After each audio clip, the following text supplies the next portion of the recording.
राधे राधे मेरे प्यारे भाइयों बहनों माताओं व बंधुओं, संस्कार की बातें चैनल में आपका स्वागत है। बंधुओं, आज नव वर्ष पर आप सभी को संस्कार की बातें चैनल की ओर से बहुत बहुत शुभकामनाएं। बंधुओं, आपको इस नए साल में हर क्षेत्र में सफलता मिले, यही मेरी मनोकामना है। बंधुओं, आपकी हर इच्छा भगवान पूरी करें। बंधुओं, नया साल आपके लिए सुख समृद्धि लेकर आए। बंधुओं, आज नए साल के अवसर पर मैं आपके लिए लाई हूँ शिव महापुराण की कथा। बंधुओं, भगवान शिव अपने भक्तों की थोड़ी सी पूजा से भी प्रसन्न हो जाते हैं। बंधुओं, नए साल के दिन भगवान शिव को प्रिय शिव पुराण को सुनने मात्र से भगवान शिव शंकर भोलेनाथ आपकी हर मनोकामना पूरी करेंगे।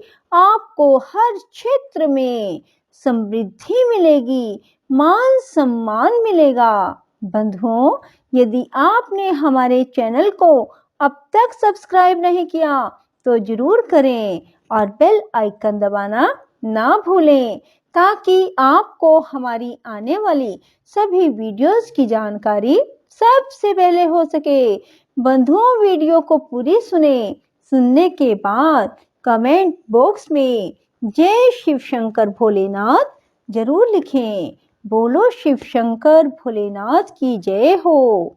सनत कुमार जी कहते हैं, हे मुने, शंखचूड़ के ये सकाम वचन सुनकर तुलसी ने उससे कहा। तुलसी बोली, मैं धर्मध्वज की तपस्विनी कन्या हूँ, यहाँ तपोवन में तप कर रही हूँ।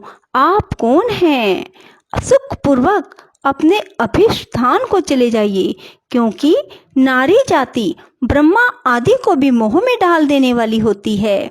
यह विषतुल्य निंदनीय दोष उत्पन्न करने वाली माया रूपिणी तथा विचारशीलों को भी श्रृंखला के समान जकड़ लेने वाली होती है। सनत कुमार जी कहते हैं, महर्षि, तुलसी जब इस प्रकार रस भरी बातें कहकर चुप हो गई, तब उसे मुस्कुराती देखकर शंखचूड़ ने भी कहना आरंभ किया।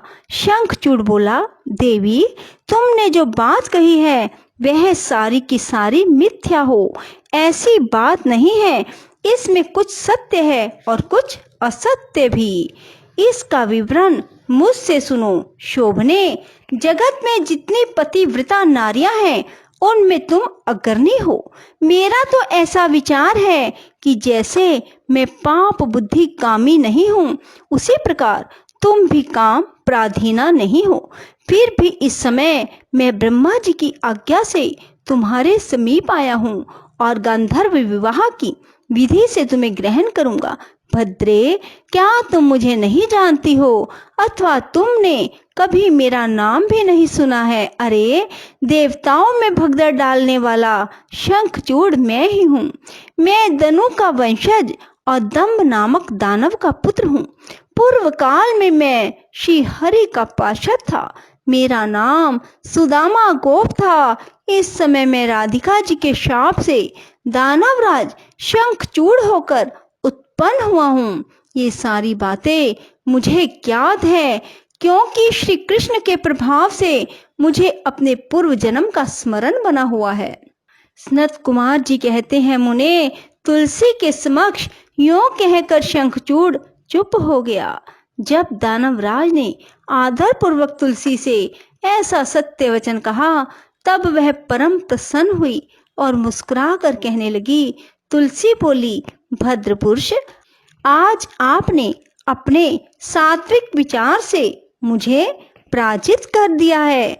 जो पुरुष स्त्री द्वारा परास्त ना हो सके, वह संसार में धन्यवाद का पात्र है, क्योंकि जिसे स्त्री जीत लेती है वह पुरुष सदाचारी होते हुए भी सदा अपावन बना रहता है। देवता, पितृ और समस्त मानव उसकी निंदा करते हैं।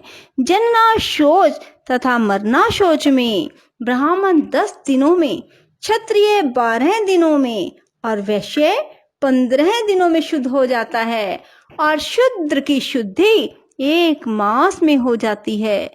ऐसा वेद का अनुशासन है। परंतु स्त्री से पराजित हुआ पुरुष की शुद्धि चितादाह के अतिरिक्त अन्य किसी प्रकार से भी संभव नहीं है। इसी कारण उसके पितर उसके द्वारा दिए गए पिंड तर्पण आदि को इच्छा पूर्वक ग्रहण नहीं करते। देवता भी उसके द्वारा अर्पित किए गए पुष्प फल आदि को स्वीकार नहीं करते। जिसका मन स्त्रियों द्वारा आहत हो जाता है उसके ज्ञान, उत्तम तप, जप, होम, पूजन, विद्या और दान से क्या लाभ, अर्थात उसके सभी निष्फल हो जाते हैं। मैंने आपके विद्या, प्रभाव और ज्ञान की जानकारी के लिए ही आपकी परीक्षा ली है, क्योंकि कामने को चाहिए कि वह अपने मनोनीत कांत की परीक्षा करके ही उसे पति रूप में वरण करे। सनत कुमार जी कहते हैं, व्यास जी, जिस समय तुलसी यों वार्तालाप कर रही थी उसी समय सृष्टिकर्ता ब्रह्मा वहां आए और कहने लगे, ब्रह्मा जी ने कहा, शंखचूड़, तुम इसके साथ क्या व्यर्थ में वाद विवाद कर रहे हो? तुम गांधर्व विवाह की विधि से इसका पानी ग्रहण करो, क्योंकि निश्चय ही तुम पुरुष रतन हो। यह सती साध्वी नारियों में रतन स्वरूपा है। ऐसी दशा में निपुणा का निपुण के साथ समागम गुणकारी ही होगा। फिर तुलसी की ओर लक्ष्य करके बोले, सती साध्वी तुलसी, तू ऐसे गुणवान कंत की क्या परीक्षा ले रही है? यह तो देवताओं, असुरों और दानवों का मान मर्दन करने वाला है। सुंदरी, तू इसके साथ संपूर्ण लोकों में सर्वदा उत्तम उत्तम स्थानों पर चिरकाल तक यथेष्ट विहार कर। शरीर अंत होने पर यह पुनः गोलोक में श्री कृष्ण को प्राप्त होगा और इसकी मृत्यु हो जाने पर तू भी वैकुंठ में चतुर्भुज भगवान को प्राप्त करेगी। सनत कुमार जी कहते हैं, मुने, इस प्रकार आशीर्वाद देकर ब्रह्मा अपने धाम को चले गए। तब दानव शंखचूड़ ने गंधर्व विवाह की विधि से तुलसी का पानी ग्रहण किया। यूं तुलसी के साथ विवाह करके वह अपने पिता के स्थान को चला गया और मनोरम भवन में उस रमणी के साथ विहार करने लगा। सनत कुमार जी कहते हैं, महर्षि, जब शंखचूड़ ने तप करके वर प्राप्त कर लिया और तब विवाहित होकर अपने घर लौट आया, तब दानवों और दैत्यों को बड़ी प्रसन्नता हुई।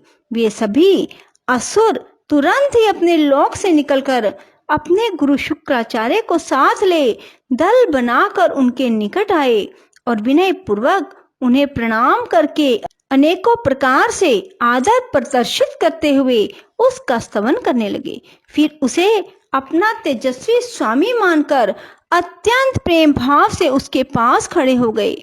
उधर दंभ कुमार शंखचूड़ ने भी अपने कुलगुरु शुक्राचार्य को आया हुआ देखकर बड़े आदर और भक्ति के साथ उन्हें साष्टांग प्रणाम किया। तदंतर गुरु शुक्राचार्य ने समस्त असुरों के साथ सलाह करके उसकी सम्मति से शंखचूड़ को दानवों और असुरों का अधिपति बना दिया। दंभपुत्र शंखचूड़ प्रतापी एवं वीर तो था ही, उस समय असुर राज्य पर अभिषिक्त होने के कारण वह असुरराज विशेष रूप से शोभा पाने लगा। तब उसने सहसा देवताओं पर आक्रमण करके वेग पूर्वक उनका संहार करना आरंभ किया। संपूर्ण देवता मिलकर भी उसके उत्कृष्ट तेज को सहन न कर सके, अतः वे समर भूमि से भाग चले और दीन होकर यत्र तत्र पर्वतों की खोहों में जा छिपे। उनकी स्वतंत्रता जाती रही। वे शंखचूड़ के वशवर्ती होने के कारण प्रभाहीन हो गए। इधर शूरवीर प्रतापी दंभ कुमार दानवराज शंखचूड़ ने भी संपूर्ण लोकों को जीतकर देवताओं का सारा अधिकार छीन लिया। वह त्रिलोकी को अपने अधीन करके संपूर्ण लोकों पर शासन करने लगा और स्वयं इंद्र बनकर सारे यज्ञ भागों को हड़पने लगा तथा अपनी शक्ति से कुबेर, सोम, सूर्य अग्नि, यम और वायु आदि के अधिकारों का भी पालन करने लगा। उस समय महान बल पराक्रम से संपन्न महावीर शंखचूड़ समस्त देवताओं, असुरों, दानवों, राक्षसों, गंधर्वों, नागों, किन्नरों, मनुष्यों तथा त्रिलोकी के अन्य अन्य प्राणियों का एकछत्र सम्राट था। इस प्रकार महान राजराजेश्वर शंखचूड़ बहुत वर्षों तक संपूर्ण भुवनों के राज्य का उपभोग करता रहा।